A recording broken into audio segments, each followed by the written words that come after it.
So, brothers and sisters, as I said a moment ago, we are in 2 Kings chapter 5. So let's read here for a moment, get our context. It's sort of a standalone story that brings in familiar characters. So we'll just pick up here in verse 1 where it says, Now Naaman, commander of the army of the king of Syria, was a great and honorable man in the eyes of his master, because by him the Lord had given victory to Syria. He was also a mighty man of valor, but a leper. And the Syrians had gone out on raids and had brought back a captive, a young girl, from the land of Israel.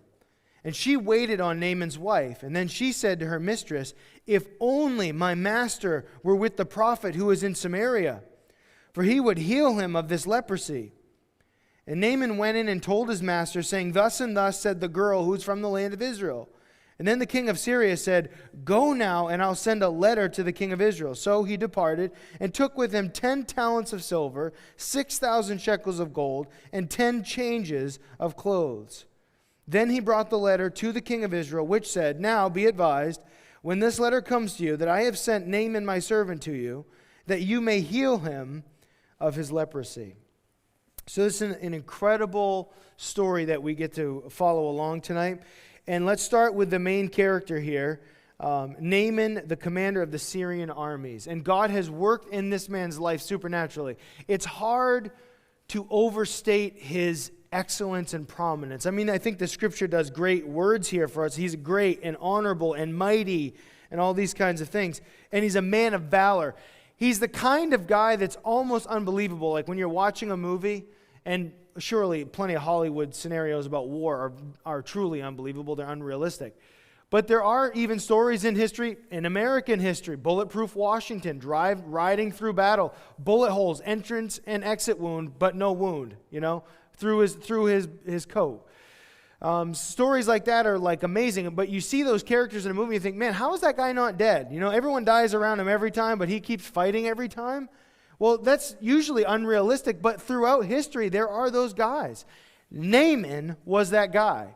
He was a mighty man of valor. He was always the guy that showed up, and he showed out, and he got it done. And he'd come home to tell the story. Awesome dude. Amazing victories. Powerful man. Commander. We would say he's a man among men, right? He's a man among men.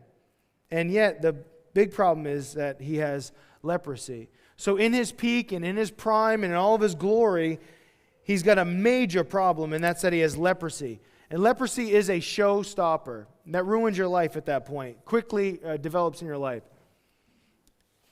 First it shows up as a little red spot, and then it develops into something so much more, and then in its mature state it becomes white like snow and all this kind of thing. And so this great man has developed this great problem, for sure. And what's amazing is in God's providence and leading of this man, as we just read a moment ago, the Lord had given him victory. The Lord had been working in and through his life, and now he has this terrible sickness.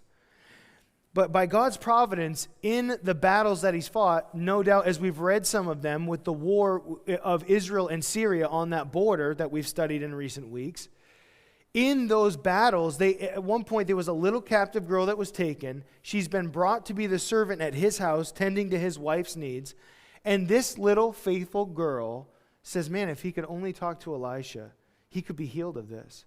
And there's so many things there for us to consider. First of all, think about that precious little girl.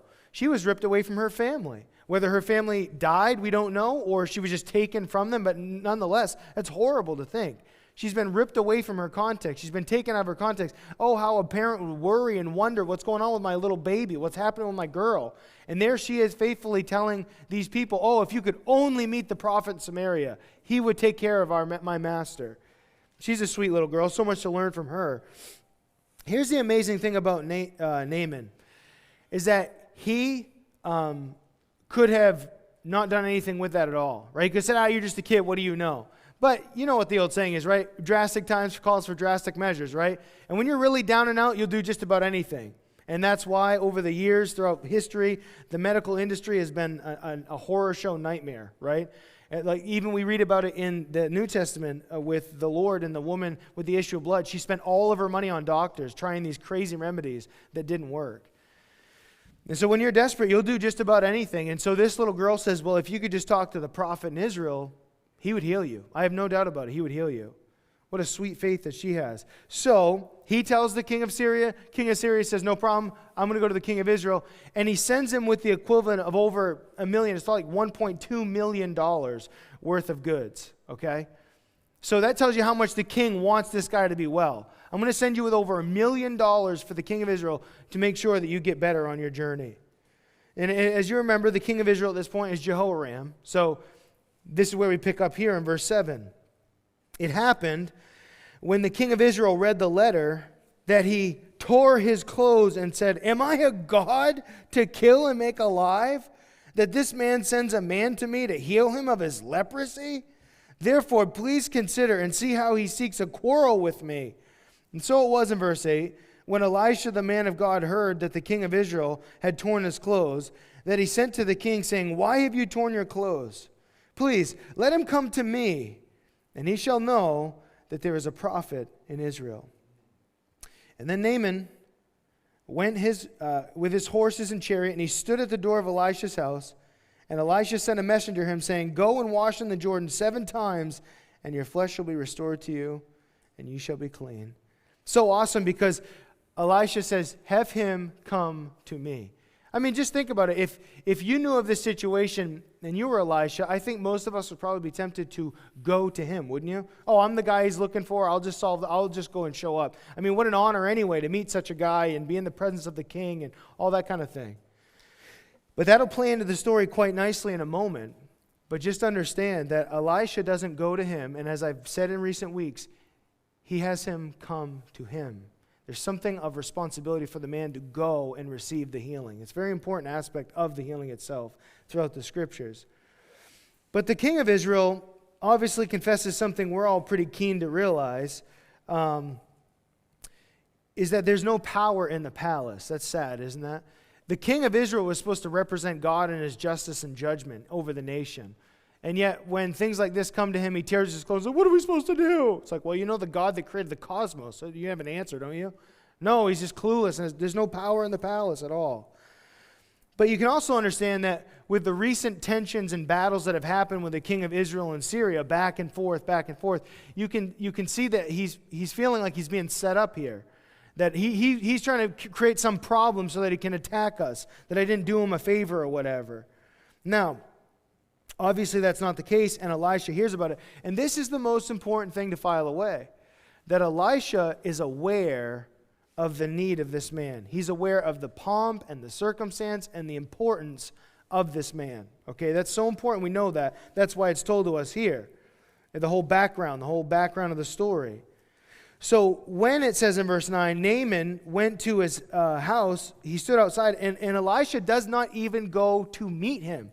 He doesn't go, oh, Naaman, so nice to meet you, and come on in, let's have dinner together. Nothing like that. He sends a servant to go to the door, and the servant says, hey, go and wash 7 times in the Jordan River. Well, we'll see his response. In fact, it'd probably be best if we just read it now, verse 11. But Naaman became furious, and he went away and said, indeed, I said to myself, surely he will come to me and stand and call on the name of the Lord his God and wave his hand over this place and heal the leprosy. Are not Abana and Para, the rivers of Damascus, better than all the waters in Israel? And frankly, he's being honest there. We'll talk about that. Could I not wash in them and be clean? So he turned and went away in rage. And in verse 13, his servant came near and spoke to him and said, my father, if the prophet had told you to do something great, would you not have done it? How much more then when he says to you, wash and be clean? So he went down and dipped 7 times in the Jordan, according to the saying of the man of God, and his flesh was restored like the flesh of a little child, and he was clean. This is an amazing story. I can think of a particular sermon I listen to at least once a year from a pastor I really love and appreciate named Pancho Juarez, total old thug from California. But, he says, if the servant basically looks at him and says, look, man, if he says go down to the water and take a dip, man. If you take a dip, If he says do it, do it. It's awesome. Now listen, there's so much for us to learn here and glean from, and if we don't learn it, we need to be reminded of it tonight. Every single one of us, okay? So this excludes no one. First thing is first, he is not met in the manner in which he expected or wanted, okay? Which tells us something. There is a great amount of pride in this man, and understandably so. Now, here's a weird contradiction I found with pride in my own life and people I know. Sometimes the most proud and arrogant person is the person that has the least amount of reason to be proud and arrogant. Do you know what I'm talking about? They walk around like they own the world. I can think of a guy in high school that was like just a skosh over 100 pounds, which means the meat on his bones were just a touch bigger than his bones itself, okay?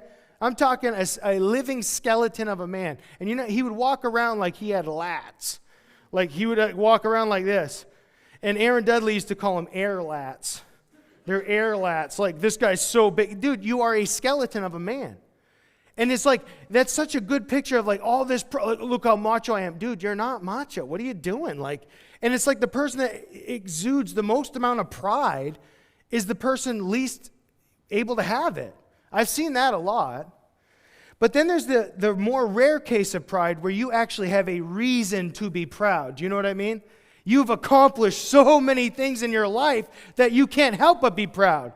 Like, everyone bows down to me. I'm awesome. So, like, what are you not doing here? Why are you not getting on the program?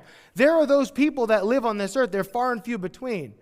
The bulk of the pride that I've seen is the pride that I'm not deserving of it, but I walk around and act like I should. This is a man who would expect this because everybody does this for him, right? He's a man who deserves respect. He's commanded it even. He's earned it, so on and so forth. But here's the thing.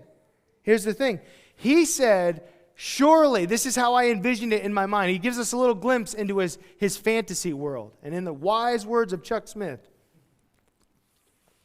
reality never lives up to fantasy, right? Reality never lives up to fantasy. And in his fantastical mind, he pictured him coming out and waving and saying, oh, Naaman, and now you're healed. And this whole thing in his mind. And it didn't happen like that. So, first thing is, he was upset because it wasn't his preference, or it didn't go his way. Now, I know none of us can relate to that, where something doesn't go our way or we don't get our preference and we get upset about it, but that was Mr. Naaman here. It didn't go the way he thought it was going to go. It's not according to his preference, and so now he's floored. He's fired up. You know, it makes me think of the people that are like, oh, the fact that there's like Jesus is like the claims to be the only way to heaven. It's narrow-minded. It bothers me. So what they're saying is like, well, Jesus getting me to heaven isn't my preference. To which I say, the fact that there is a way is awesome. Are you going to argue with the fact that there's a way? And people do. I just don't like that, like, he's the only way. I just like that there's a way, right? And I like that there's not multiple ways because I'd be confused, wouldn't you? I'd be like, wait, I don't know which way to go. Oh, you can go either way. It doesn't matter. Go any way you want. But here's the thing. That's not really practical. It's like people say that spiritually speaking, like, well, there's only one way. That's narrow-minded. I tell you this, if there was an emphatic cure for cancer, and you or someone you knew had it, and you could get that cure for cancer, no one's going to that line. I'm really upset there's only one way to get healed from my cancer. Take the thing and shoot it in your arm, man, and be quiet, right? I don't like that Johnson & Johnson made that one. It wouldn't matter, right? But what's my point? Preference. It's my preference. It's what I want. It's the way I would expect it. It's the way I envision it. Well, here's the thing for all of us. You ready, brothers and sisters? Good thing for all of us to remember this tonight. A lot of things in life and a lot of things in spirituality do not go the way that we want it to go. And that's good for us, actually, isn't it? A lot of times, things don't end up the way you want. So often, the things that we imagine and envision, they don't end up the way that we think. We think of linear growth. We think of linear things happening, and it's more like mountaintops and valleys to ultimately get to the destination on the other side. But he thought, he's going to come out and wave his hand and greet me in a powerful way, and it's going to be so awesome. And nope, he didn't come out. Now, here's where the disrespect thing's coming in. He didn't come out to see me. Like, I'm a big dog, man. I'm an important guy. And he's the kind of guy that like comes to town and everyone like flocks to see him, even if they don't like him. And he's going to go to this man's house, and this man is not even going to greet him. This is the important reason I told you a minute ago we needed to know why he was aware of this, that Elisha was aware of this man coming. It wasn't like Elisha was caught off guard and like, oh no, just go tell him. Like it was not lost on him at all. Elisha knew part of the healing that this man needed was not just his leprosy, but it was his pride actually, right? And I'll read a quote to you about that in a moment. But that being said, I want to say and remind you of this, and this is the universal truth for all of us. If we know it or if we don't, if we do, it doesn't matter. It relates to all of us. We need to be reminded of it. Expectations kill relationships. Greg Huston. I actually did say that. I did come up with that on my own. But anyway, it's just because I've seen it in life. I've seen it. Do you know that? I just look around, I observe people, and I hate them. I'm never talking to them again. I was like, why? Well, what they're really saying, if you tear away all the shroud of language, I had expectations for them. They didn't meet them. I'm no longer happy with them. Expectations kill relationships. The moment you start expecting things from people and they don't deliver what you want, it kills a relationship. So his expectations instantly put him off to Elisha completely. Now, it goes along parallel with, maybe you've heard this before, don't meet your heroes. You ever heard that? Don't meet your heroes because once you do, you'll be let down. There's a truth to that. But you know what people do, right? You know what you and I do? We think don't meet your heroes because once you meet them, you'll be let down because they're such a whatever, lackluster, they're not this, they're not that, or the other thing. Here's the thing, though. Here's what I've realized. Usually, it's not the person's problem at all. The reason you're let down is because of your expectations. It's not because they're a bad person or they're not even a decent, great person.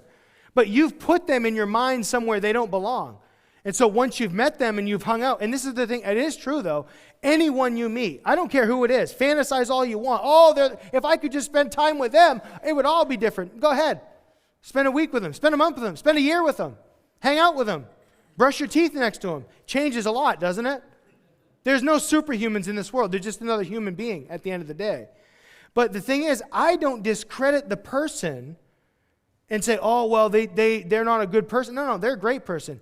It's just my expectations was the thing that let me down, not the person.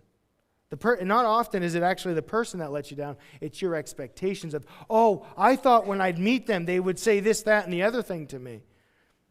It's really sad. It's not about that at all. I expected him to come out and wave his hands and say this and say that, and he didn't even come out to meet me, man. Fired up, all upset. D.L. Moody said, Naaman had two diseases, pride and leprosy. The first needed curing as much as the second. Naaman had to get down from his chariot of pride afterward to wash according to the prescribed way. Pride and leprosy. That's not even on the radar. The king ain't paying $1.2 million to get Naaman's pride cured. He's getting $1.2 million to cure his leprosy. And what Elisha is doing is working on the important issue as well, and that's his pride. It's awesome. And God has a way of doing that with each and every one of us, doesn't he? You know, I know we all say it and joke about it with different people, like, hey, I don't want to, talk too much to you, you'll get a big head. You've said it, I've said it, right? We do that all the time. But here's what I know. I know that the Bible and the New Testament commands us to exhort one another in love. That means to build each other up. It's not my job to tear you down, break you down, make you feel useless, but it's to build you up. And I don't ever worry about puffing up someone's head. If God needs to pop your head, he can do a pretty good job of that. And it hurts a lot. I can warn you of that. So I don't ever care to warn somebody or like, I don't want to tell you something nice because you'll get a big head. I don't care if your head gets so big you can't walk through the door, because I know that God will deal with you, right? And God has a way better way of doing it than I do, because he knows you like intimately and I only know you superficially. So like, I don't need to warn you about, hey, I'm just going to tell you how awesome you are. I think you do a great job. That's incredible. I can't believe you do that well. Are you worried about puffing them up? Mm-mm. Because they can start to float and God will pop them. Boom. It's scary. So, Naaman is having God deal with his pride. Now, another facet of humility in the story is there in verse 13. One of his servants that are there are so frustrated. Because think about it. They came all this way. They have all this money. And this guy's upset with the remedy, right? He's the prescribed way. It wasn't the way that he expected it. So he's out of here. I'm done with this place. Can't believe this junk. And this servant's probably like, oh, how do I help my stupid master? Any wives ever feel like that, by the way? How do I help my stupid husband figure this out without him knowing that I'm correcting him? Any wives ever had to do that before? Here's the thing. You can tell him he's an idiot. You can tell him how stupid he is and why aren't you thinking of this? Why do you do like that? And you can do all that. But haven't we all found out that never works with people? Like, hey, just want to say, hi, how you doing? You're an idiot. You have no idea what you're doing, and let me just tell you why. Like, that doesn't go well. And what I'm telling you is this servant could have been like, hey, bozo, clown, listen. He doesn't do that. Notice this with me, friends. Look. He says, my Father. He takes a submissive role. And here, this is very good for us to hear tonight. Takes a submissive role. This is a way for all of us to approach our superiors. And let me remind you of something. There are plenty of people in our lives that are superior to us. Do you know what I mean? They have a rank and file far above us. They are our superiors. And I know it's a simple statement, but let me say it anyway. We are not higher than our superiors. I know it's so simple, isn't it? But why do we act otherwise, though? Why do we act like our superiors are below us? We're like, let me tell you how to do your job. And our superiors are like, oh, thank you. Don't we do that all the time? This servant could have done that. This servant, hey, bozo, clown, listen. You don't know what you're doing. And treats him and says, Father. In fact, puts the most positive spin on it. Doesn't even try to correct him. And you know what is amazing? He actually yields the change that we're all looking for. Right? You can gather more bees with honey than, what is it? Vinegar? Flies. You can find flies. I don't even know what I'm saying here tonight. You can attract more flies with honey than vinegar, right? Is that right? Is that the saying? Now I'm all scared about it. Anyway. You can also attract them with a bug zapper, which I plan to buy here in a few weeks, but that's neither here nor there. Oh, man. So, but here's the thing. In no way is this servant like, hey, you're an idiot. I can't believe you're not thinking of this. This is so obvious. It doesn't do any of that. Listen, let us treat our superiors, and the Bible is very clear on it. Let us treat our superiors as they deserve, right? The Bible is full of that language. You know that. We've lost it in the church. We've lost it in our home lives, our families, from husbands to wives, from wives to husbands to kids to parents, parents to children, congregants to pastoral leadership, all across the nation. It's all messed up. It's all wonky. You know, there's like Bible verses about how to treat one another, right? Lots of it. And we just blow it out the window. Say, whatever, I want to do it my way. Who cares? This servant does not usurp authority and say, let me start talking down to you. The servant says, hey, my Father. And it actually says something pretty beautiful here. If he had told you something incredible to do, I know you would have done that. And that's what gets through to him. He's like, you're bang on, right on. Because going and washing your body in the Jordan River is not a difficult task at all, is it? It takes humility, but it's not difficult. And so the servant just, of all the wisdom displayed here, this is the most powerful thing. The servant says, my master, my Father, I know you. If he told you to do something so incredibly difficult, you would have done that. So why don't you just do the stupid washing thing? And he's like, yeah, you're right. I should just try this, shouldn't I? Good call, man. Good call. You know, there's a good saying that goes, no one is truly self-made. Do you know that? I fear for the person like, I'm a self-made man. I'm a self-made woman. No, you're not. No, you're not. Naaman is not healed because of himself in any way, shape, or form. His servant issues the information. The king makes a way. The prophet comes to him. And then the other servant then says, please listen to the prophet. You think he's going to turn around and say, I'm a self-made man. I healed myself. No, he didn't. No one is self-made. Everything that you and I have gone through, all the obstacles, all the people, all the things in our lives have made us who we are. No one is self-made. Naaman is not self-made. Naaman is very much a product of a lot of people coming together, doing this and helping him. And so, thank God he listens. Thank God he yields. And he goes to the Jordan. Now, to the Jordan part.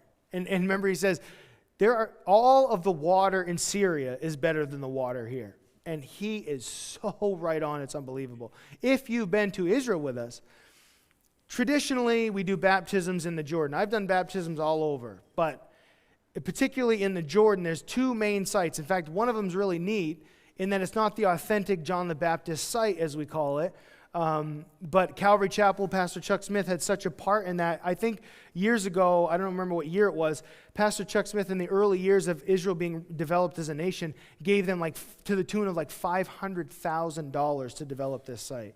So much so that if you go there and you're careful, you'll see a tree and a plaque that's dedicated to Pastor Chuck Smith there. And they thank him for his contributions and their church family. So there's that site on the Jordan River. Further up north, there's a site, but because it's where the Galilee meets and it goes narrow, it's a lot of muck and mire up in that area. But it's one of the more authentic sites to where John the Baptist was baptizing, actually. We believe it's almost the exact spot. Why I'm telling you that is because the water, especially on the inlet, is just so mucky and dirty and nasty, you know.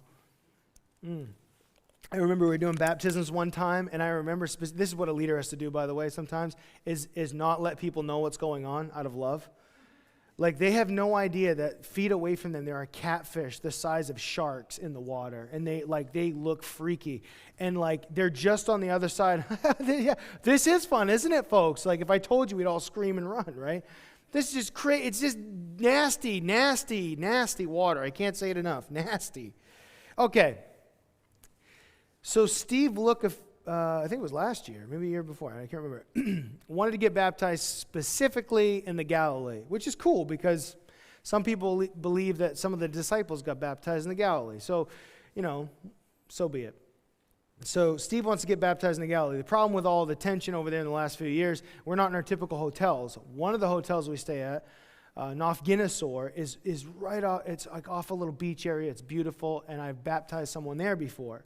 So, unfortunately, we're not staying in Nafginisor in the northern part. We're staying on the western lower part. And we're just out of a hotel. I'm there's got to be a way to get down to the water. Well, we get to a boat landing.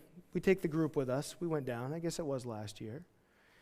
And there was trash floating in the water and diapers. And so, anyway, the joke was that when I baptized Steve and I brought him up, there was a diaper on his head, But all that to say, Naaman is right on the money. He's this water is nasty.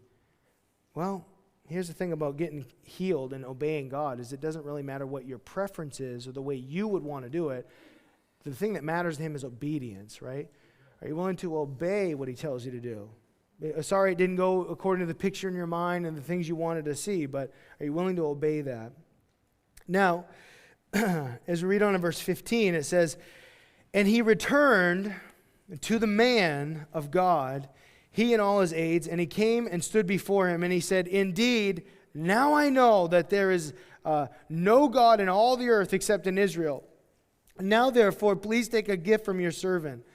But he said, as the Lord lives before whom I stand, I will not receive anything. And he urged him to take it, but he refused. So, in verse 17, Naaman said, then if not, please let your servant be given 2 mule loads of earth. For your servant will no longer offer burnt offerings or sacrifices to other gods, but to the Lord. Yet in this thing may the Lord pardon your servant. When my master goes into the temple of Rimmon to worship there, he leans on my hand and I bow down in the temple of Rimmon. When I bow down in the temple of Rimmon, may the Lord please pardon your servant in this thing. And then he said, go in peace. So he departed from him a short distance. Now, I will say that is interesting that people debate on Elisha. They say that he's not really giving him a clear yes or no. He's leaving it to his conscience. But he does say go in peace, which gives the idea like he's giving his blessing to take the sand and use it as sort of like a payment of sorts when he has to go and do this pagan ritual that he's forced to do in his leadership. Some people have gone as far to say, well, they believe that he's asking for forgiveness of past times that he's done that. I think all that's a stretch to say. At the end of the day, it seems as though, from just reading the text, this is just me, Elisha's just saying, go ahead, man, go in peace. Just go your way, man. You'll be all set. God will work it out. Like sometimes we don't need to fine-tune everyone's theology, especially when they're young, new Christians. I find that God has a way of doing that for us, doesn't he? Like I could sit here and melt your head with all the stuff you don't know, like as a new believer, but then it's like, let's just let God let them figure it out a little bit. Give them the chance to learn their own way. So go be blessed, kind of sends him on his way. Now, here's something interesting. He comes to him and he's thankful. And this is like no small detail at all. Because so often, and I think we can relate to this quite well, is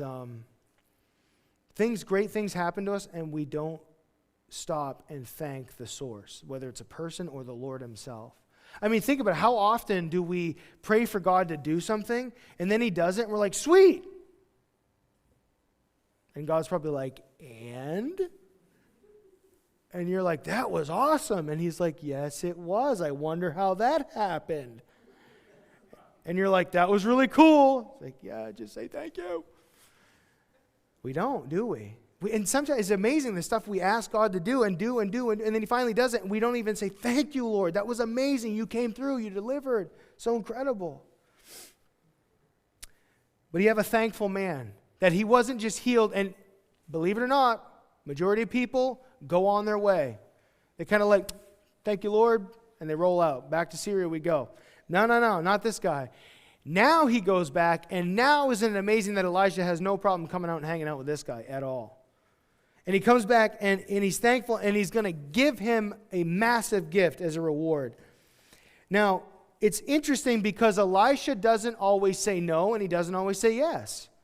And he has his yeses and his no's. And this particular situation, with all of this resource, the Lord has clearly put it on Elisha's heart. Do not take 2 cents from this guy. So he's adamant, let me give you something. No, I don't want anything. No. And interestingly, he says, well, can I take with me?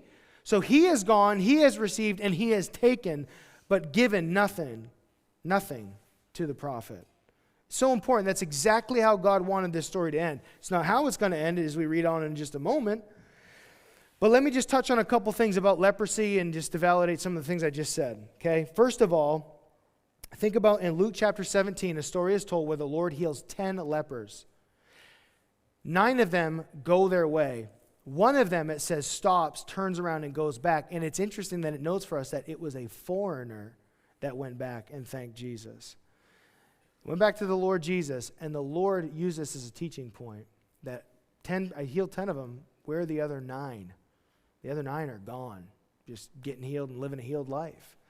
But only 1 of them went back and said, can you imagine? Your whole life is ruined. It's over as you know it. You go to the Lord Jesus and heal me, and he heals you, and you're like, woohoo! And you're like, that's it. But doesn't that show the relationship with the Lord? Not to even, let alone go back and say thank you. Go back and follow him for the rest of your life, right? Well, who else would you want to be around at that point? But doesn't that say something to you and I? That God can do awesome things in our lives. He could be ever present. And we're like, no, we just need you for certain things. And then when we're done with you, we move on. We got stuff I got to do. I got to get going, Lord. I don't have time for you. I don't have time for you. Only 1 of them goes back and is like, thank you. And the Lord's like, check that out. 1 out of 10 thanked him.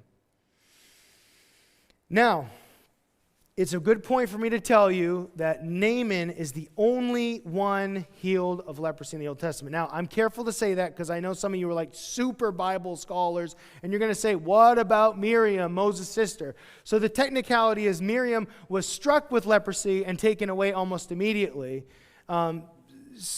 So she was technically cured of leprosy. But the point is, as far as someone that contracted leprosy, he was the only one that was healed. If I didn't clear that up or say that well enough, listen to this. Go back to Luke chapter 4. Remember, the Lord Jesus goes back to Nazareth, his hometown, reads from the scroll of Isaiah, which is interesting about, in Isaiah, it talks about healing people of all manner of diseases and sicknesses. And then he says, this day, this prophecy is fulfilled in your ears, right? Once they have a go-around with him, one of the things that he says to them after he closes up the scroll and they accuse him of blasphemy, read Luke chapter 4. Remember what he says. He says, in all the days and the widows, in the days of Elijah, he went to a foreigner and he helped that widow. There's plenty of widows in Israel. What about Naaman the Syrian? The story that we're reading here. He says there were plenty of lepers in Israel in those days, and only Naaman was healed of his leprosy. Now, this is like a fascinating point, guys. An important point, a distinction about the Messiah, the Lord Jesus. In the Levitical law, if you read the book of Leviticus, it's kind of like, if you do the one-year Bible, it's probably one of those chapters you're like, yada, yada, yada, okay, right? Like, this is weird. You're reading about leprosy and how to identify it, and this is for the priest, by the way. The priest was supposed to identify it, and then if he was healed, they had all this process, and so many days went by, and then once they were healed, they released doves, and did all sorts of stuff, right? It's like a whole prescribed thing. Here's the amazing thing, though, friends. Check this out. Never did they ever have to use it in Israel. This is like a long, distinct, verbatim chapter of how to deal with someone as a priest to identify them and cure them or acknowledge that they've been cured of leprosy. So what's that all about? Even the Lord acknowledged plenty of lepers have been throughout Israel's history, but none of them were healed. Only the Syrian man was healed. In other words, this Levitical law that was put in place by God was never utilized until the Messiah rolls into town. And I just imagine the first of many lepers that would come to the priest and say, I would like to declare my healing of leprosy. And they're like, Harry, get the book of Leviticus out. I have no idea what to do right now. I cannot even remember how we're supposed to talk to them at this point. And they had to open up the scroll and say, oh my word, we have to do this, we have to do that, and we have to put you away for so many days and all this kind of stuff. Not once, not twice, but over and over. At one time, 9 of them roll into town, 10 of them. Oh my word, we're all healed of leprosy. And like, oh my word, isn't that interesting? In all of Israel's history, up until the Messiah, no priest had ever had to deal with that. And then in the time of Jesus, the Messiah, all these people are getting healed. It's just like the prophet said, when the Messiah comes, there'll be healing lepers. The eyes of the blind will be open. The deaf will hear. And these religious leaders look at him and say, nah, you're not from God. You're from the devil. What kind of boneheads you got to be, right? Come on, guys. I mean, how much? He spelt it out prophetically and in the word and practically and the healing, the miracle, the Levitical law. I mean, how many ways? But it is interesting and noteworthy, friends. Don't forget, too, after the resurrection, it does say many priests believed on him.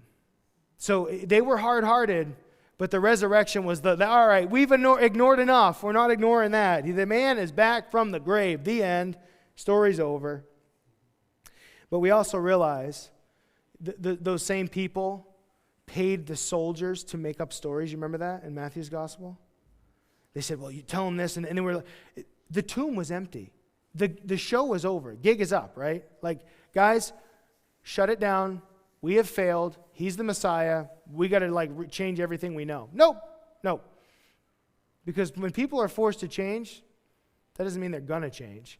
And these religious, hard-hearted people, nope. We'll make up lies. We'll spread rumors. We'll kill people. We'll do whatever we have to do. And let that be a warning and a loving reminder to you and I. Some people are just that way, right? We want to win people. We want to love them. We want to convert them. We want to see them change and have their minds develop. Some people refuse to see it differently. It will be this way and no other. The Lord even taught and said, listen, The lepers, like Naaman, was the only one, and he was a foreigner. Interesting story here. So remember, Elisha received nothing, did not take anything from him. What an awesome man of God. He wasn't like, it's payday, big time. We're going to have headquarters in Samaria. It's going to be awesome. He's got $1.2 million with him, right? Imagine being like, we'll take $200,000. I mean, I don't know, like just a small amount, whatever you'd feel good about, but that'd be probably a good number. He says, I don't want anything. And he was like, please, no, I don't want anything. Now we pick up in verse 20. But, just like when Naaman was a good man, but Gehazi, the servant of Elisha, the man of God, said, look, my master has spared Naaman the Syrian while not receiving from his hand what he brought. But as the Lord lives, I will run after him and take something from him. So Gehazi pursued Naaman, and when Naaman saw him running after him, he got down from the chariot to meet him, and he said, is all well? He said, all is well. My master has sent me, saying, indeed, just now, 2 young men of the sons of the prophet have come to me from the mountains of Ephraim. Please give them a talent of silver and 2 changes of clothes. So Naaman said, well, please, take 2 talents of silver. And he urged him, so a talent for each one. And he urged him and bound 2 talents of silver in 2 bags with 2 changes of garments and handed them to 2 of his servants. And they carried them ahead of them. And in verse 24, when he came to the citadel, he took them from their hand and stored them away in the house. Then he let the men go, and they departed. Now he went in and stood before his master Elisha. And Elisha said to him, where did you go, Gehazi? And his servant said, I didn't go anywhere. Tell me that's not a guilty conscience, right? I didn't go anywhere. You literally didn't go anywhere? Honey, what were you looking at on the computer? I wasn't looking at anything. Nothing at all? You were just looking at it, mindlessly zoning out? So verse 26, then he said to him, did not my heart go with you when the man turned back from his chariot to meet you? Is it time to receive money and to receive clothing, olive groves and vineyards, sheep and oxen, male and female servants? Therefore the leprosy of Naaman shall cling to you and your descendants forever. And he went out from his presence, leprous, as white as snow. Fully mature leprosy on this guy. Oh, a few last things here, friends. 2 bags of silver.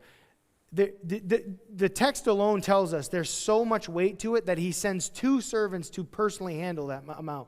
They've estimated that's about 120 pounds of silver. That's a lot of dough, right? And all he was asking for was 1. He's like, oh, take 1 for each of them. Now, Naaman is a new believer, let's call him. He don't know. He don't know that a prophet would never say something like that. Yeah, we've got 2 servants coming to town. We need a talent of silver. It'd be like, I'll take like a fraction of $1, right? That's what a prophet would say. I need like a $500,000. Like, whoa, okay, take 2, This is crazy. So he gives him the money, and these guys go ahead of him, and he puts the stuff in his house. And it's like, you have to understand what someone's doing in that moment. How is Gehazi ever supposed to admit how he has money all of a sudden? How he has new clothes? Whoa, those are fancy clothes. They look like Syrian clothes. You know what this means, don't you? It's crucial. Naaman has officially checked out of the prophet business, right? He is done. He's seen it all. He's had enough, and now it's payday, because that's exactly what Elisha just called him to. He's like, man, I'm going to bring this stuff home. He's not just going to like put this under his mattress and like go to work for him again forever. He's going to find his next door out, and he might be moving to Syria soon and buying a house up in Syria with those new Syrian clothes. Because you don't wear Syrian clothes in Israel and not kind of stand out, So his heart is already gone, right? Where your treasure is, there your heart will be also. It's so amazing. Where even a few bucks, you ever notice that? If you put your money somewhere, all of a sudden you care about it? Take a strange object at your house that you haven't looked at for years and just put a few bucks into it, and all of a sudden you want to use it again, don't you? Where your treasure is, there your heart will be. The moment you start investing in anything, all of a sudden your heart's there all over again. This guy's heart is now gone. So he goes back thinking, hey, he's just going to spit. I didn't go anywhere. Really? And Elisha says, so it's payday, huh? It's time to start receiving money and clothes and olive groves and vineyards and sheep and oxen and male servants and maid servants. It's time for us to get paid around here. It's funny because the Lord did a teaching on that as well. The Lord said, what? It's payday? You're not getting paid enough? God's not treating you good enough? You're going to make your own way? He says, well, the man that gave you the money came here, and he had all that money, and he wanted to get healed. So now you can take the thing that was bothering him with all the money that he had. And this, to me, is a great reminder sometimes. We often misjudge things, right? The classic thing is you see someone driving down the road, convertible, whatever, the car, truck that you love so much, and you're looking at it like, yeah, that's awesome. And we say things like, that must be nice. Oh, I bet that'd be real cool, wouldn't it? That'd be really sweet if I had that. But now insert yourself into that person's body. You know what that person's thinking? We don't even know. But they could be thinking something like, I might drive this into a telephone pole today because I'm sick of my life. And here we are, oh, that would be awesome to have that and have what they have and live in that house. Really? And live with their spiritual destitute status that you don't know nothing about? We often think of these wouldn't it be nice? And man, they really have it made, don't they? Well, here's something for you, brothers and sisters, tonight. And me. Contentment. Contentment. Being thankful for what you already have. And stop looking on the horizon for what you don't have, right? Because on the other side, you've heard me say it before. Oh, the grass is greener on the other side. And you just have to mow twice as much over there, though. So just be happy with your spotty grass patch. It's pretty sweet. But just be content with what we have. Here's something I told myself not too long ago. I was like, buddy, before you purchase something, because it's easier and easier to purchase things. Now imagine you don't even have to leave your home. Have we forgotten that? You don't have to leave your home to buy things, even tires, man. You don't have to leave your home to purchase just about anything now. Not that long ago, you had to get in your car and go to a retail store and buy something and then take it home with you. Nope. You can be like, I want that, bink, and buy it. One click buy? Yes, please. Isn't it wild? It's not wild to you anymore? It's all just normal? It still blows my mind. So I tell myself, buddy, before you hit the buy button, go and find something that you need to maintain and fix it, clean it up. Oh, I've got to get another. Hold on a second. Why don't you go fix the two that are broken, get them working again, and just use those? I got a four-wheeler at home. That is like an awesome main thing, isn't it? I not until I got it for plowing, actually, in my house. And this is like way off the subject, but not really. And we've had it for a few years now, and it is a game changer for moving snow with the amount of snow I have to move at my house and the situation I have. And but it also, I spray pesticides on my lawn, and it's a workhorse. I'm tilling up ground with it. I do all sorts of stuff with this four-wheeler. But for the first time the other day, I take my son out to my neighbor's camp. We've been talking about this for years. He has this old, primitive log cabin in the middle of the woods. Serious. We're talking about maybe staying out there, and so he brings us on this long four-wheeler ride, and it is just so cool. Me and my son, we're going to go check out this camp. We might be staying there soon. Oh, it's so awesome. We no more than park the four-wheeler, and our neighbor has a side-by-side. You already know where I'm going with this, don't you? Yeah. I can buy a side-by-side without even leaving my house. Isn't that awesome? No, I started thinking, do I need a side-by-side or another four-wheeler? Because if my friends go with me, I don't want to have to take multiple trips. I'd like to have another one so they can just ride alongside. But then, we should get we shouldn't just get a side-by-side. We should get a side-by-side with the back seat too. Because that would be awesome. Then you can bring your whole friends, your family. Let's get two of those. Hold on a second. I have a four-wheeler. Hey, that's awesome. And I was just like, that's it. It's over. I have a four-wheeler. No more thought to that, right? But it's just it's scary. It's scary how fast that happens, isn't it? Scary how discontent we get. This four-wheeler has served you well. I haven't even changed the oil in that thing, man. I got to change it. I'm like thinking, I got to change the oil in this thing. I'm a bonehead. I'm a clown. Okay, it's just me. Okay. Listen, that is the scary thing. Always looking on the horizon of what's out there and what we can get and what more I could just do. If I just had one more, if I had another, if you already had what you had and you just took care of it, you'd actually be really content and happy with it, you know? You just fixed up what you need to finish a lot of projects at your house. Before you buy something, go clean out a closet, go fix up something, go repair something, and call it a day and save yourself some money. Anyway, we'll leave it at that. But man, this guy walks out and he's got the leprosy that rich man once had, and now he's got it. So how's that life treating him? Not very good at that point.